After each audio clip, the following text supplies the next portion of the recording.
The following podcast is not relating to my teachings and work at Delcina Medical Center and is for entertainment purposes only. Welcome, everyone, to another episode of the Life of Flow podcast. Today, we interview Miguel and his story about how he left corporate medicine and started Hope in his own journey and his own creation. So I asked him whatever questions came to my mind, and hopefully you guys enjoyed it. Yeah. Great. All Okay, right, guys. well, Stick around. vamos. Bye-bye. Two vascular surgeons walk into a bar and come out with a podcast. We are talking everything vascular and not. Welcome to the Life of Flow podcast. Welcome, everyone, to another episode of the Life of Flow podcast. And today I have the honor, the pleasure, what else? Honor again to introduce my co-host, Dr. Miguel Montero Baker. And today I'm going to interview him. We are going to talk about what drove him to leave a very kind of cushy setup in academics, where you could have basically what you want when you go into academics, and decide to go on this crazy venture, get on some debt, struggle, scream at the phone a couple of times, and do Hope, and go into his own and develop his own vision and create something in the world that hopefully will do a lot of good. And it's kind of his baby, the way that he would do it. So how about it, Miguel? I think that's cool, man. Cool. And just to be clear, we're not running out of guests, though. We have a long list of people that want to talk to us. Oh, yeah, sure. We are definitely not just talking We're just not, exactly. to each other because we don't have anybody else to talk because our guest canceled. to. That's how Just we to be improvise, yeah. All right. Now that you threw me off, all right. How long have you been thinking of starting your own place? I've thought about this for a while. And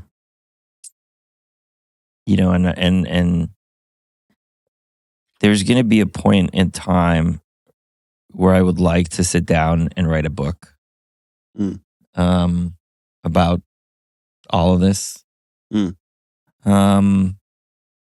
Because everything prepares you, everything you do in life, every turn you take, every right and every wrong directs you into a path. And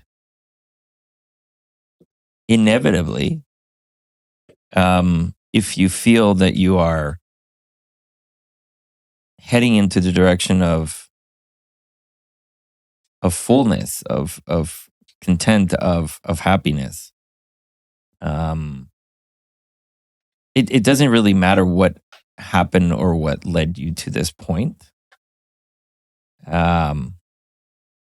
because it all has conspired to bring you to this point, right? And so I have the title of my book already, but I won't share it. Okay. But I think normally everybody says when you write a book, the last thing you do is write the title. It's kind of like when you do a scientific paper, right? Yeah. You write the paper, and then the paper kind of morphs 1,000 times. And then the last thing you would do is think of the title. But I think I have a title. I'll share it off camera because it's a bit of a secret and I don't want it to spoil. But, yeah.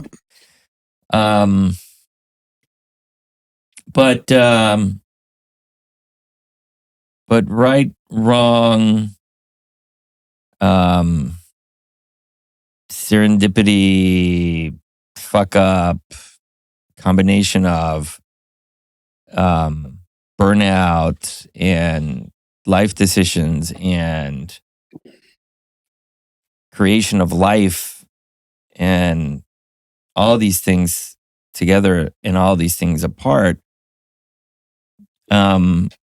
led to a moment in time where I felt that the model of care was inappropriate. I really did. I always say a combination of different things, some in my control and some out of my control, and the Promise 2 study was probably this kind of conglomerate of things that led me to believe that the care we were providing for these patients was just inappropriate. And I'm talking about CLI. These patients are not in these big hospitals. These patients are all over. These patients are in the community. And let's even strike the word patients. These people, these humans, they have families, and they have limited resources, and they have limited access to care, and they stumble to the hospitals. The fact that they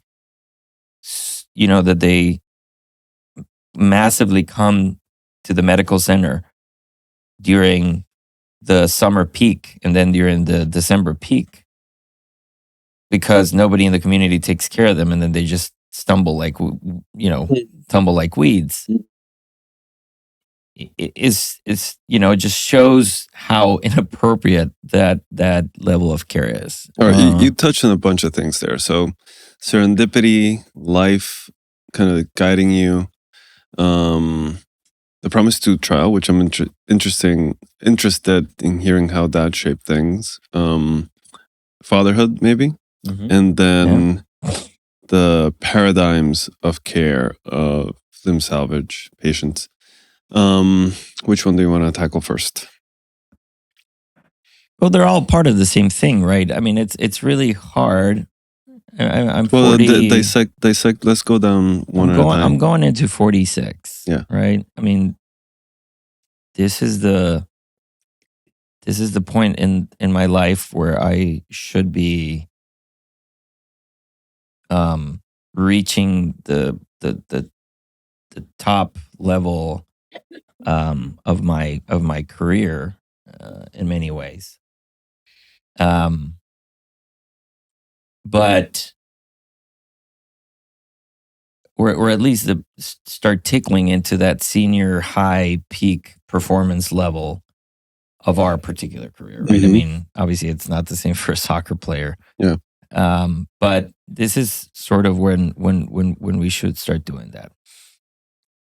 And your whole life, you build this road. You put together these pieces to build into the one thing that you think is what's going to ultimately make you the happiest in the world.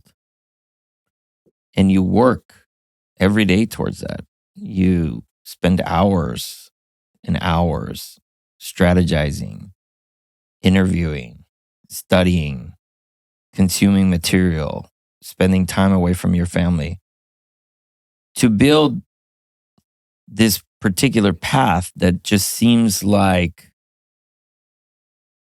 the best thing you can ever do, right? Like, this is the way. This is the path because it's the path that giants have taken, and it's the path that I need to take. And then sometimes, and I'm sure this is very different for everybody, but you realize that the one thing you always thought you needed to be happy and to be fulfilled is the one thing that actually you don't need at all. And in many ways, it's almost like, why did I do everything I did to get to this one point? Because it seems like to let it go at some point. To just have to let it go, voluntarily or involuntarily. Yeah. And I'm not, there's not any sort of like personal podium. It's just the fact of the matter is that just happens. Mhm. And, there's a realization that that really wasn't what, because if getting there means that you have to deal with all this other stuff, Mhm. and you realize that everything is infused with politics and relationships and who looks good and who looks bad. And at the end of the day, your career and your life is in the hand of other people, regardless of how good you were and regardless of how much effort you put to get to that point. Mhm. Then it really is the one thing that you never really wanted, because I never wanted to build a career that one day would, just meet a judge and an executioner, right? Like, it's just all of a sudden you put all this effort into this one moment of your life that you thought was the right thing. And then your career isn't in your hands and then your path isn't yours to take. Yeah. But in the frustration of that, in the face of defeat, in the face of trepidation, in the face of hiccups, you then start realizing that, sometimes the world conspires in a way to tell you things in a really hard way. And then you start listening, because when there's a lot of time to think, there's a lot of time to listen. And you realize that you have been lingering in this condition that something is off, something is not right. So you were feeling that before? 100%. Yeah. 100%. How long before? I want to say at least for 5 years. Yeah. I had been very uncomfortable, very uncomfortable in my own skin. And, but it just seemed like the right thing. It just seemed like this is what I needed to do, and this is what I need to pursue, and this is what I need to escalate. Because when I on the say outside, that, you would look very successful. You looked like you had it. You had things. Yeah. How do you say? Yeah. I mean, by the eyes of anybody, the superficial judgment of anybody's life is very, whatever. It's fine, and and you know what you need to do to succeed, and you know what you need to do to just play that role. But what I think is incredibly important is, and I have absolutely no doubt that I would be miserable. Mm-hmm. Yeah. That I would be miserable. I also have absolutely no doubt that I would have voluntarily just done a complete 180-degree change in my eventually, life. Yeah. I don't know. That's the thing is, I don't know that I would have, because if you put all your time, all your effort in your life to get to this point, I mean, we've talked to some of our guests here where people come in these very doomed situations where they just can't do it anymore, right? And maybe that would have been, or maybe I would have found some functional balance in life where I thought that was what I wanted to do, and I would just push myself out of bed every day and make it work. Yeah, and then you come and you drink a bottle of wine and you go to bed and you do it again. And then you just repeat. Yeah. And so so I don't know. And I think that I probably, I mean, my gut feeling is that I'm so stubborn that it would have been really difficult for me to leave what I had accomplished and what was so hard for me to get. Yeah. And then you start a family, you expand your family, you're very comfortable. Then you put your family at risk for this then, feeling with all these inside, things, there's great things that come, right? Yeah. I mean, there's great salaries and and everybody, congratulates you, and everybody thinks that you're really good, and you get invitations to speak and to do more work and more and more and more and more and more and more and more and more, but all for everybody else but yourself. Yeah. And you're building somebody else's dream. You're building yeah, and obviously in retrospect, you're building whoever was the administration's dream, Yeah. and in that that administration's problem is not having the capacity to understand that in order for their dream to happen, they need to protect their assets at all costs. Or you're not an asset, you're a liability. I don't know if you know that. Probably. Yeah. No, on the spreadsheet you are. Yeah. I know. So, I think that there's this whole notion in the background that's also kind of festering, which is we're not imparting care appropriately. Terminal care of peripheral arterial disease is good. It gets people out of trouble, but it's not sustainable, and it's not good for society. And so at the time, my idea was to try to build that around a large hospital system, but that obviously was fraught by all the other issues that were out of my control. But it was obvious that I already was seeking a change in the model. It was obvious that, and remember, I did Promise 2 at Baylor. So I already came out of there thinking and knowing that something needed to change, that something... Because of the structure of the trial, because of the collaboration with podiatry. Exactly, because clarity. That study took so many hours, yeah, so much work. Yeah. It was so exhausting. Like, I'll look back at this, and I mean, there were so many sweat and tears and blood, pressure into that study. Yeah, there was so much that nobody that was part of that study can tell me that they came out of that study and they're the same person. I know it's kind of dumb because it's just it's another study, but no, it's not. It wasn't. It was something else. It was the first time that we were doing something that nobody else did. It was trying to figure out this thing that nobody understood how it works. We still don't understand how it works a lot of times, but then realizing that we're just so ill-prepared and we're so disorganized, and patients are getting mistreated and amputated, and all these things just became so much more personal. I think the fragmentation of the system came to be, bare. It's like, okay, this sucks.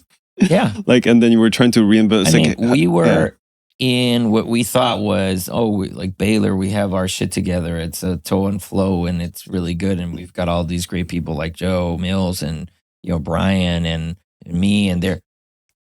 And I felt very ashamed of how bad we were doing things. And I'll tell you that the probably one of the number one thing that was inevitably a recurrent problem was this fragmentation that happened also because of geographical constraints and transportation and crappy ass communication and different standards.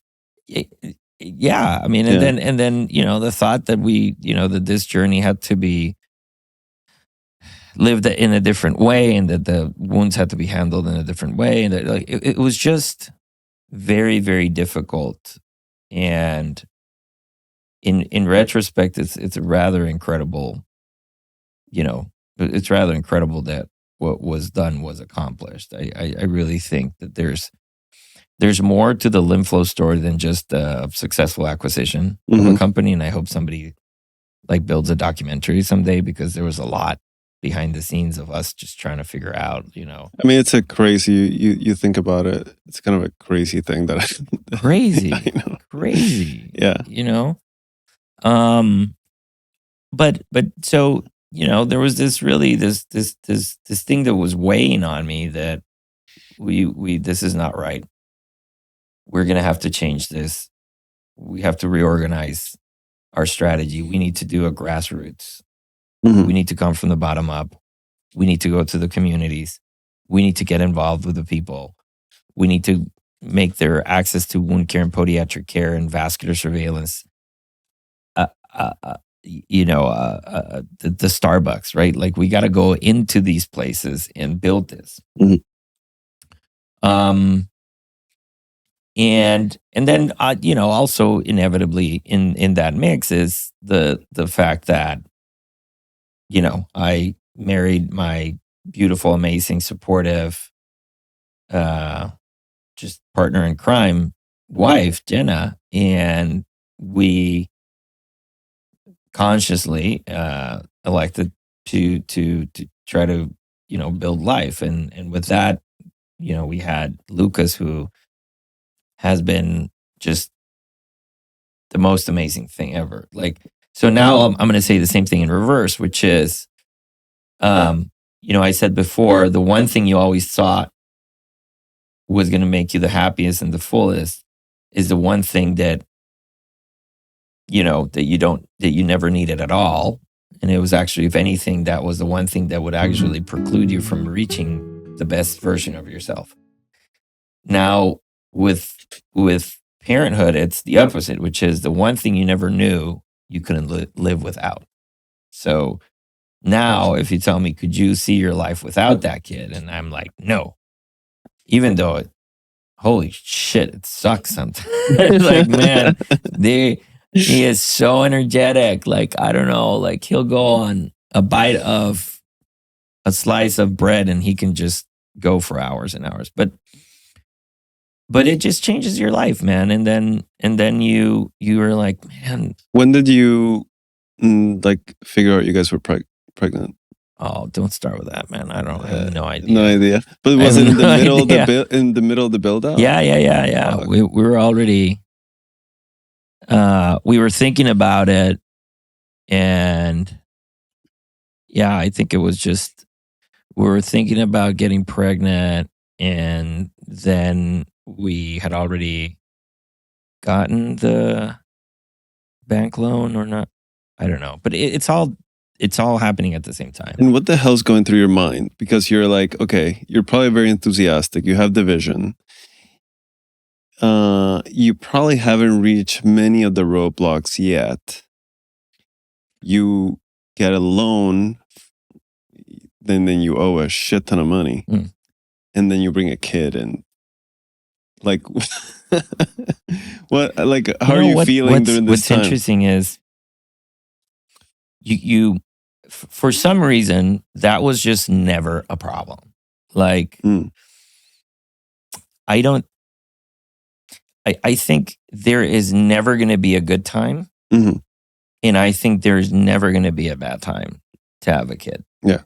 It's just never. Like, you cannot plan. So you weren't like you can have an idea of, okay, well, I think I'm ready, or yada, yada. All right, well, guess what? If you'd have done it 3 years ago, you'd have been a little healthier. Or if you would have done it 5 years later, you would have had a little more money. So there's always going to be this balance of pros and cons.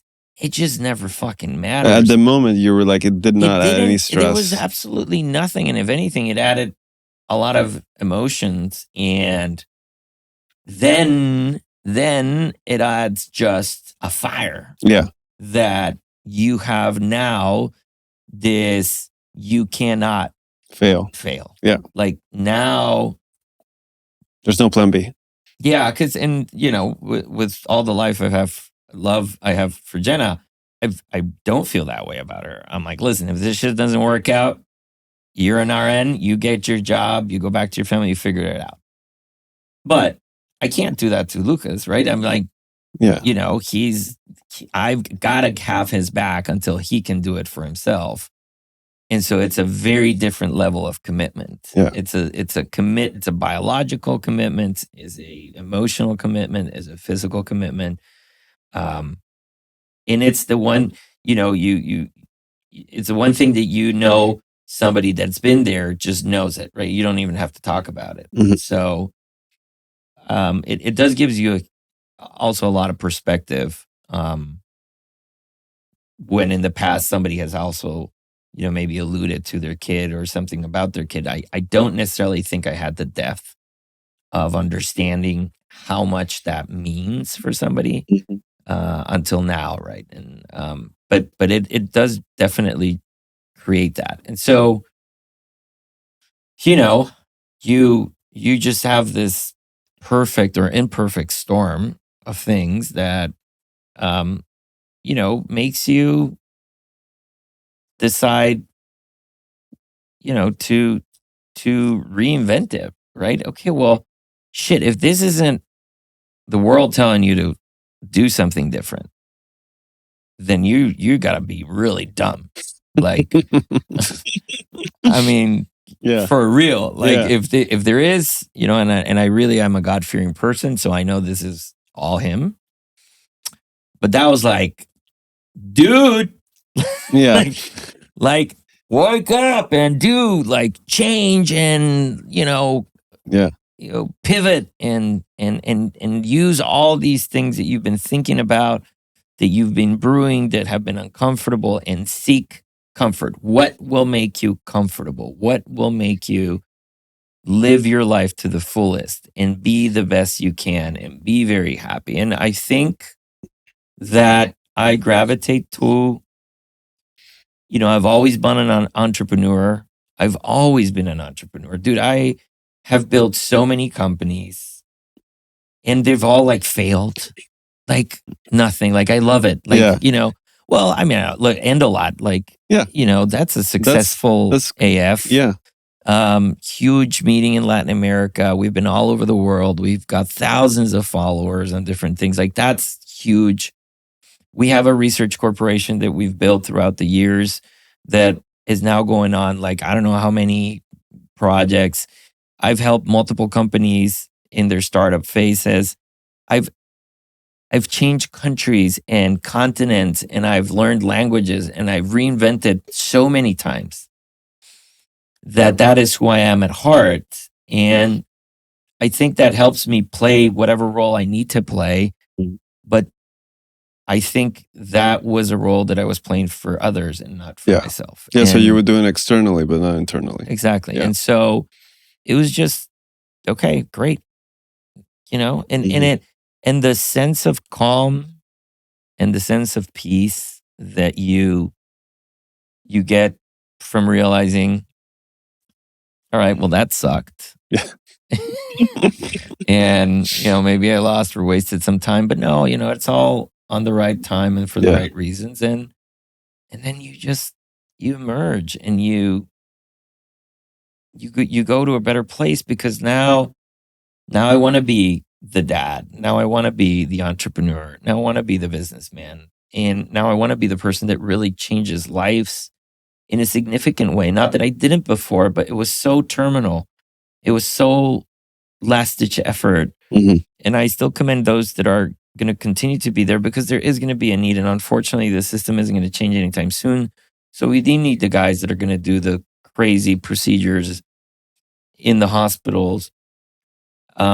But guess what? That patient's going to come out of the hospital. And there's a lot more that needs to be done that those within the hospital won't do. And so, God willing, I think we have a shot at doing something really good, at doing something really special.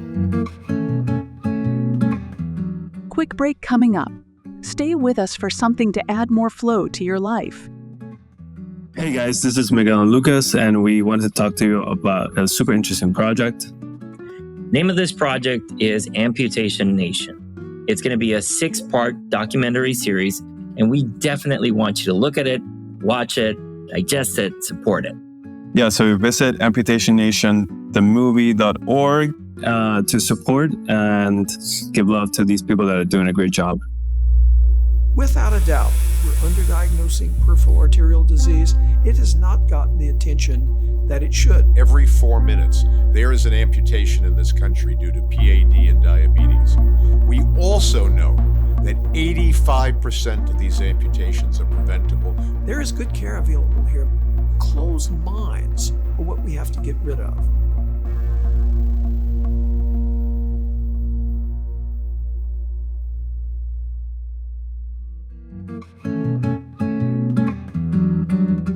Thank you for staying with us. Now let's get back to the show. And I am trying to build it up as a startup. Like I'm not I'm not thinking about this. Some people have asked me, "Oh, I heard that you put an OBL," and I'm like, "No, Yeah. That's very limiting. That's not what I did. Yeah. This is a phase of my life where what I'm doing is I am tying all the loose ends of everything that I've done. Mhm. A successful scientific meeting that has a very good future projection, which has education and, exposure. And you have a successful early feasibility study, first in human sort of thing that you can tie into that. Mhm. And then you tie in the development of a facility that is truly a decentralized outpatient center of excellence for the care of PAD and vascular limb-related issues. And then you tie in that with clinical excellence, improvement of, costs and management, and you tie that with like IDE studies and clinical, acceleration of clinical projects, and you tie that into a podcast, and then you start understanding that you're just weaving Mhm. all these things that you had been in a way like never really meshed them. Yeah. And that's They mesh themselves. they started now, right? Yeah. I mean, it's kind of like that, that moment where the trees start kind of intertwining with each other, Mhm. and they build this phenomenal, massive structure that just came from the weaving of these things that were just slowly in the back end kind of building up, but are now starting to make sense, right? Like, Yeah.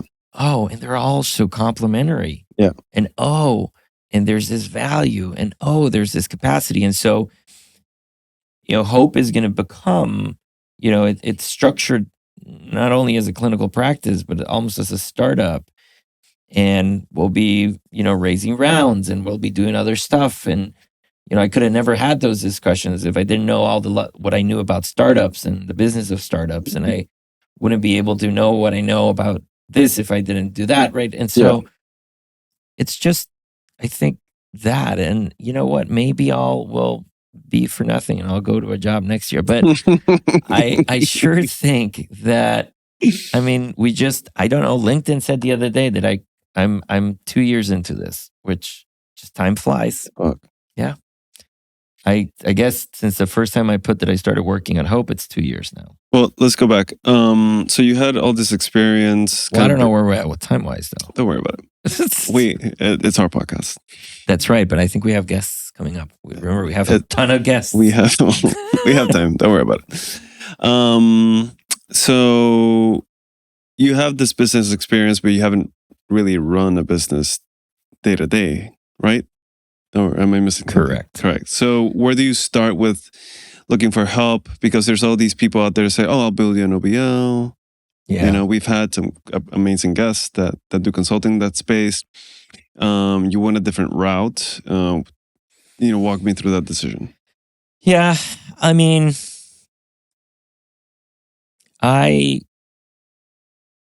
again, back to this stubborn go-getter, I'll figure it out. Mm-hmm. That's just been a personality trait. I hate when I don't understand something. I just really hate it. Mm-hmm. And if I don't get something or I don't understand it, I'm just going to study it to death until I can be the best at that, and then move on to the next thing, at which point I feel I have the capacity to delegate it. Mm-hmm. What I've come to realize more so than before is people delegate reflexively out of ignorance, because I don't feel I can do that, or I'm not comfortable doing that. Mm-hmm. And that's okay. That's okay, right? That's okay if you work in a hospital and you work for somebody and it's not your baby. But if you want to be a true founder and you want to build a company from the bottom up, you can't delegate any of the steps. And if you do, well, A, it could potentially cost you a lot of money. Mhm. Or B, you're going to create a foundation that is shaky, because the moment that that company scales, you will have more people doing that one thing that you have no idea how to do. Mm. And you don't know if they're doing it the right way. Yeah. And so it can become a shaky ground to build something that's big. So I'm not saying that I have to be a lawyer. I'm not saying that I have to be an electrical engineer. But in a way, I'm saying that I need to sit with the lawyer and stop him every sentence and say, well, what does that mean? Yeah.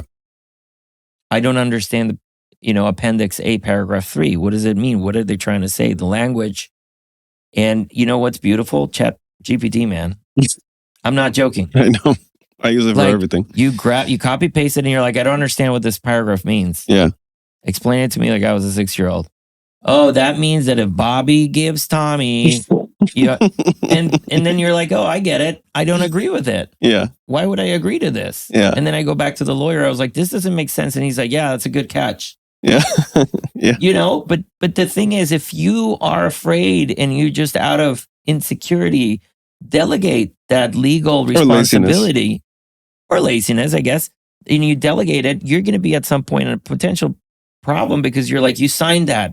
Yeah. And you can't go back on it. And you're Bobby. And and then you're Bobby and you're not Tommy. And then Tommy is now screwing you over. Yeah. But you're stuck. And so it's important that you take the time to understand how every part of the corporation needs to work. And it's going to take a lot of time. And I think in my case, doing what I did at the time that I did it allowed me the time to learn and to dissect. And I still do it. I literally, before we started recording, I was telling one of my business partners that there is a portion of the business that I'm not understanding, that I just need to, I'm literally going to carve 2 hours of my time and sit down with our RCM person. And I'm going to ask her, walk me, show me on the software how you pull a claim, where you put it. And I want to see I just want to see how you physically do it. Yeah. I should be able to come into every position in my office and tap their shoulder and be like, you're out today. Like, I need to do this. Yeah. And I need to do it better than anybody. And then I can delegate. Mm-hmm. Because when you come to me and you're like, oh, well, that's impossible, I'll be like, no, did you go to like menu/D and push the claim over and expedited it? And they should not, but if I don't know that, then I could get bullshit. Yeah. And that's the kind of oversight. So it's to a point. Did you learn that in this process, or did you know that before starting? No. This is what I've learned in this process. Yeah. This is a new, but I think it would be hard for somebody that doesn't have a financial backing, right? I mean, I've cashed in my 401k. I have a wife that has that's a nurse and stayed working. I, haven't collected money in over 24 months. I had a busy practice coming into it that essentially the referrals sustained it. So there's all these other things that if you're out there thinking about this, you have to think that there's going to be a significant amount of time where you're going to have to learn a lot. Mm-hmm. And that I would really advocate that you do every step of the way, every bit and piece. It is an obsessive micromanaging, but with the right personality, you don't have to be dismissive to the people that work around you. Because again, you just need to know whatever's happening under your own business, but without undermining their capacity to also teach you, right? Because they potentially know more than you. Mm-hmm. Then I would like to excel. I would like to know more than them at some point. But you have to be careful also with balancing out, because if you micromanage the whole thing, then you never scale. Yeah, if you take away autonomy, people don't. Yeah, they're not happy. you're just gonna have, and they're gonna be afraid, and then they're gonna leave. They're gonna have paralysis, and then nobody Yeah. does anything without asking you. Yeah, and that's a problem. that's a problem. Let's go into let's do like, I guess, 20 more minutes. How long have we been? Like 40. Oh. Let's talk tactical. Let's talk about mistakes. Things that you're here now. You get in a time machine. You go back 2 years. What don't you do? Or what do you do different? The thing is, this is definitely, here's where I have problems with, not problems, but I just don't necessarily agree that there's an absolute need in always having other people that have done it before multiple times. Mm-hmm. You need that to a certain degree for the blueprints. Yeah. But at the end of the day, the problems I get into are not the problems that other people are going to get into. Like every, I disagree. I think there's things that are in life, like not that many things are unique. There's certain common problems that if you talk to 10 people who have done what you've done, probably 7 would have had the same problem, right? Do you agree? I don't know. I think in life things are like that. I don't know. There's commonality in ignorance and commonality in mistakes for sure.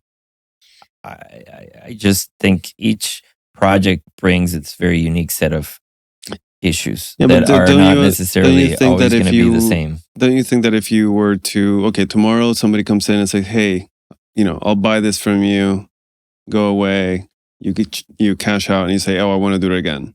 If you did it again, you'd be probably a multiple more efficient at doing it. And I would do a lot of things different. Yeah. Like what? I don't know that I would say any of them. I think some just will remain within for the next for your memoir, for your book, or for the next project. Okay, yeah. When this one fails. Yeah. No, I don't know, man. I can't come up with a lot of great things. We've talked about some of those. Yeah. You need a good partner from a strategic blueprint standpoint. Period. Mm-hmm. That's just my very, very biased opinion. Like, you need somebody to say, okay, well, here's how you go from A to Z. Yeah.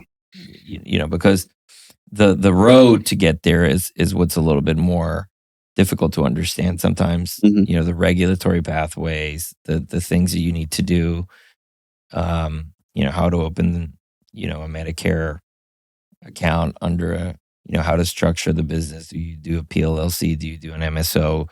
Do you, is it just a clinical practice? What state you're doing it in. I mean, these things that are kind of macro, I do believe that it makes sense to have somebody to help you get off the ground. I agree with Terry also that I don't think that comes at the cost of equity. Mm-hmm. So for sure. protect your equity against everything, above all.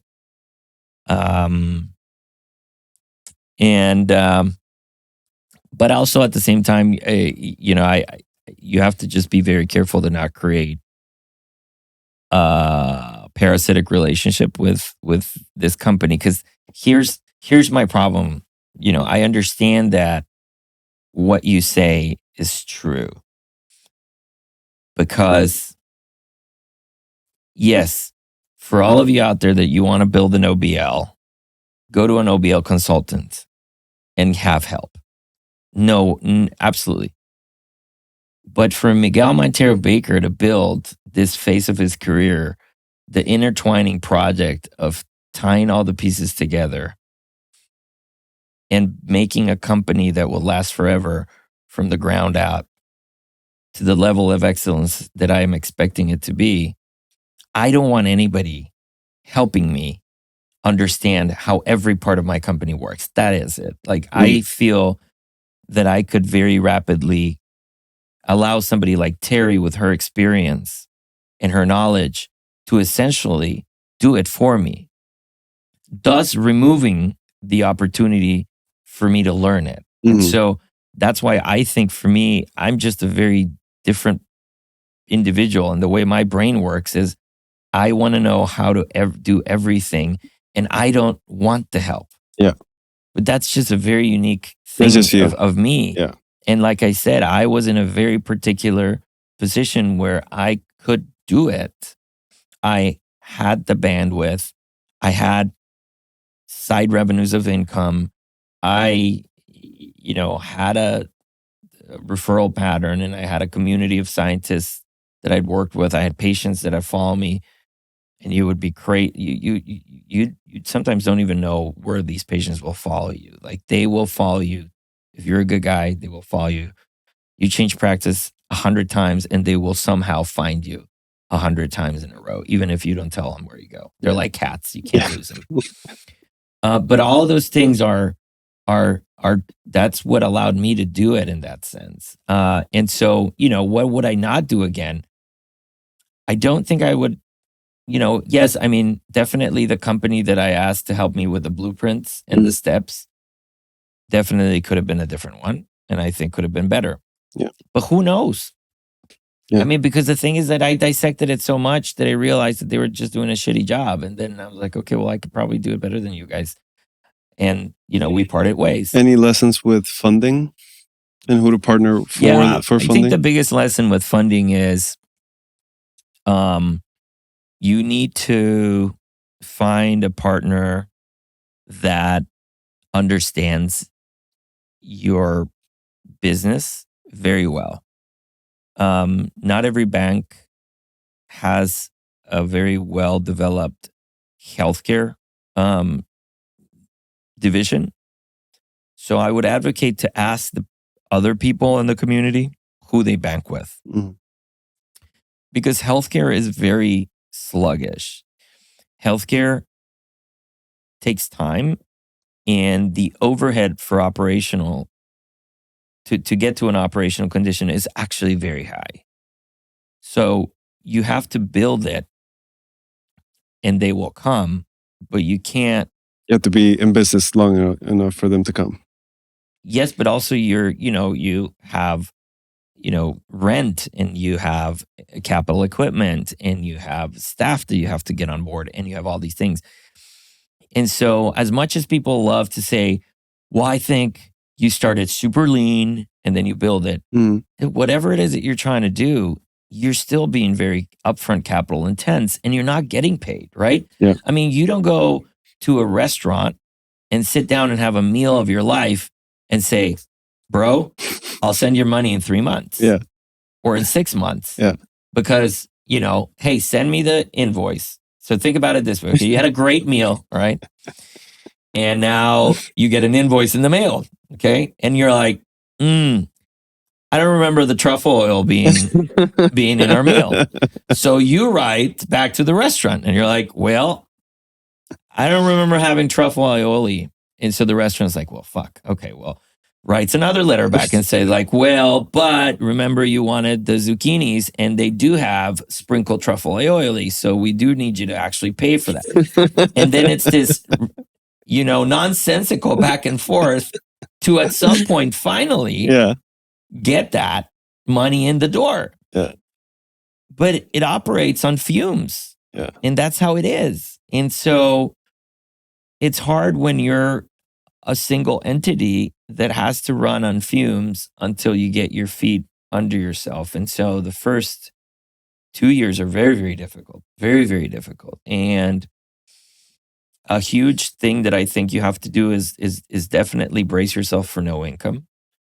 We Can at you some can you point talk of strategies to do that? Like we've talked about a couple. strategies to brace yourself. No, to bring in some I mean, you could make a savings lump sum that Yeah. you can calculate. It's going to last you 24 months. That seems like it's going to take a while.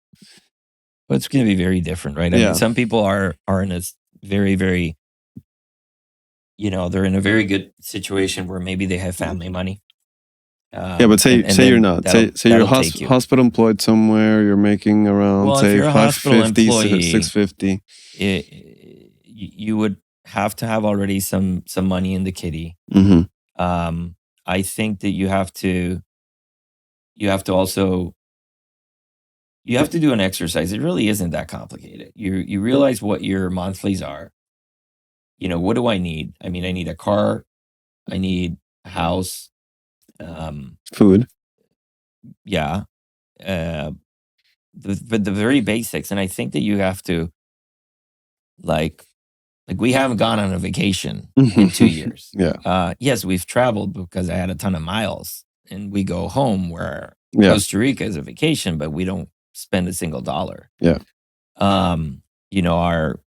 There's no Uber Eats. There's no any of these things. We're cooking at home. We're being frugal about what we buy. Like those things. I mean, it's beautiful when you have a wife where you're like, okay, like no more shopping. And she's like, okay, well, we'll go and do a TJ Maxx, run. And Yeah. but you have to be able to take a step back to then leap forward, right? You have to be able to keep your own finances in your house okay, because that's when a lot of the strain comes in, right? I mean, if you can't provide and you have a home and There's stress at home. there's a lot of stress and you have absolutely no support, then shit goes sideways. It's difficult. And so you just have to come with a plan. Okay, what is it that it takes for me to get to this point? And I would say brace yourselves for a year to 2 years of absolutely no income. That is a big deal coming from us, right? Because we live expensive. That is what this country does to you. The more you make, the more you waste. Mm-hmm. The more money they give you for you to commit more mistakes, Yeah. right? The better your credit score, the more money you can get. The more money you can get, the more debt you get into, right? And it's this kind of, you can't really ever catch yourself. Yeah. So you have to be very, very smart in that strategy. For surgeons or for physicians, I mean, I think nowadays there's a lot more locums. I think that could be a strategy, right? I mean, you could go on the road. You could do a little bit of locums as you build your practice, as you let it go. Whatever your business loan is, this is something that I initially did and it was really wrong, is don't take anything, because you can take a salary, right? I mean, the moment that they give you a loan, you can say, well, I'm going to give myself a salary. And so you could do something like, give yourself $5,000 a month, like something like that. Yeah. But at the end of the day, anything you take out of the business loan is oxygen you're taking out of the company. And so in our case, we gave ourselves a little bit of a salary and then eventually we just had to return it all, which was a smart business move ultimately, because what we did is we just called it a loan. And so we didn't pay income tax and we just returned it, So instead of paying wages, because that's the other thing. The moment you pay yourself, you're like, oh, I'm going to pay myself $5,000 and put it through ADP. 5,000. Yeah. Dude, you get like $2,500 in the mail. Yeah. You're like, what the fuck? You're like, where did it go? It's like federal taxes and the whatever recovery tax. And you don't realize that all these things just come out if you do it as payroll, right? Yeah. If you W-2 yourself a little bit, then ADP is going to extract that from you. Yeah. But anyway, we waived the income because we turned it into a loan and then we just repaid it when we were like, okay, well, we don't have money to keep going. So we have to infuse money into the company. And so we essentially just gave back whatever we took. Yeah. So I would just say, don't take anything on the front end and figure out any creative way to continue having some degree of income, unless you have either a lot of savings or you have a family member that's going to support you or some other thing like that. But otherwise, you're going to brace yourself for some time. And it's going to be different because of who you are. How fast are you going to be able to get busy? How fast are you going to be able to get X amount of patients in the door?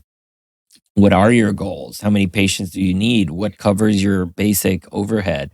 What gets you into the black? Like, all these questions become incredibly relevant, but they're very time sensitive. And so you're just around that common. If your banking partner isn't going to give you the time or be, very understanding of the hiccups of healthcare.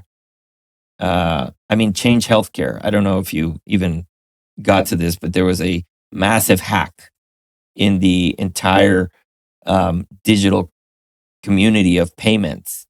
And for 6 weeks, we didn't get a single dollar for any of the work we were doing because they just shut down everything at the global level for all payments. So nobody was getting any money. Big, massive corporations, whatever, right? Yeah. Like, we'll figure Who it cares? out. Yeah.